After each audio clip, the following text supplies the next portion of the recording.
रावण के ससुर ने कैसे की थी पांडवों की मदद।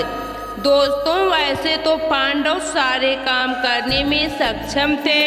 इसकी एक वजह ये भी थी कि उनको श्री कृष्ण का सहयोग प्राप्त था। लेकिन क्या आप जानते हैं, एक बार कुछ ऐसा हुआ था कि पांडवों को रावण के ससुर यानी कि मायासुर की मदद लेनी पड़ी थी। पर सोचने वाली बात है कि धर्म का साथ देने वाले पांडवों ने एक असुर से मदद क्यों ली। ये बात उस समय की है जब धृतराष्ट्र ने पारिवारिक कलह को शांत करने के लिए पांडवों को रहने के लिए खांडव वन दे दिया था, जिससे कौरवों और पांडवों के बीच शांति बनी रहे। पांचों पांडवों ने फिर शांति से ये बात मान ली और खांडव वन में रहने चले गए। लेकिन तब वो वन रहने लायक नहीं था। किसी जमाने में वहाँ नगर हुआ करता था, लेकिन जब पांडव वहाँ पहुँचे तो वो सिर्फ एक बीहड़ जंगल था, जहाँ जंगली पेड़ों के सिवा और कुछ नहीं था।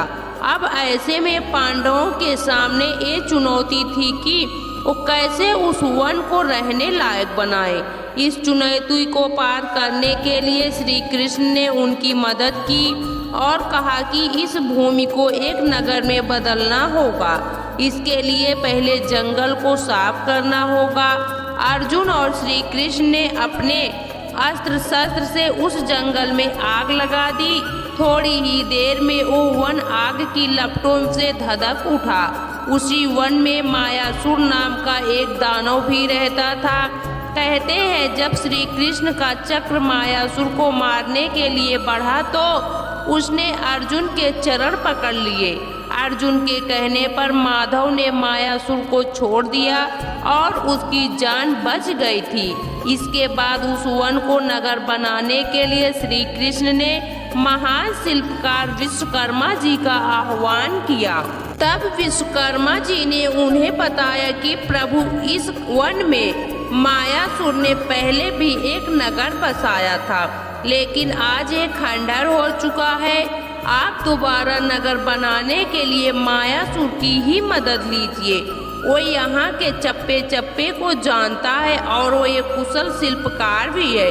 श्री कृष्ण और अर्जुन ने जब मायासुर से इस बारे में बात की तो वो तुरंत मान गए। उसने उस खंडहर को पांडवों के लिए एक सुंदर नगरी में बदल दिया, जिसे इंद्रप्रस्थ के नाम से जाना गया। कहते हैं उस समय ये नगरी बिल्कुल इंद्रदेव के स्वर्ग की तरह थी, इसीलिए इसका नाम इंद्रप्रस्थ रखा। इसकी सुंदरता के चर्चे इतने ज्यादा थे कि कौरवों को इस बात से जलन होने लगी थी, क्योंकि ये नगरी मायासुर ने बनाई थी। इसलिए यहाँ कई ऐसी चीजें थी जिसे देखकर कोई भी धोखा खा सकता है।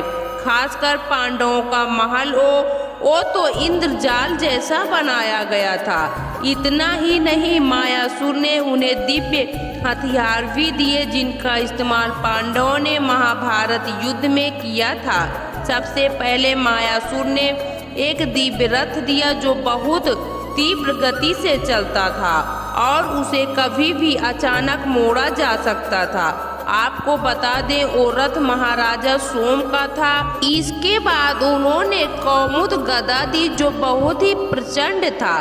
कहते हैं वो गदा भीम के अलावा और कोई नहीं उठा सकता था। आखिर में मायासुर ने अर्जुन को गांडीव धनुष और एक ऐसा तरकस दिया जिसके बाण कभी खत्म नहीं होते। मायासुर ने बताया, अर्जुन, ये धनुष बहुत ही खास है। इसे दैत्यराज वृषपर्वा ने महादेव की आराधना करके उनसे प्राप्त किया था। दोस्तों, जिस तरह विश्वकर्मा देवताओं के वास्तुकार थे, ठीक उसी तरह मायासुर असुरों के वास्तुकार थे। मायासुर को हर तरह की रचना करने का ज्ञान प्राप्त था। मान्यता है कि उस काल की आधी दुनिया की चीजें मंदोदरी के पिता यानी कि मायासुर ने ही बनाई थी।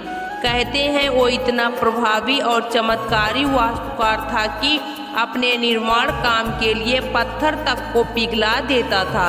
इतना ही नहीं, उसने इंद्र को भी मायावी विद्याओं का ज्ञान दिया था। तो दोस्तों, आपको यह कथा कैसी लगी कमेंट बॉक्स में ज़रूर बताएं। वीडियो को लाइक करें, शेयर करें और हमारे चैनल को सब्सक्राइब करना ना भूलें। वीडियो देखने के लिए आपका बहुत बहुत धन्यवाद।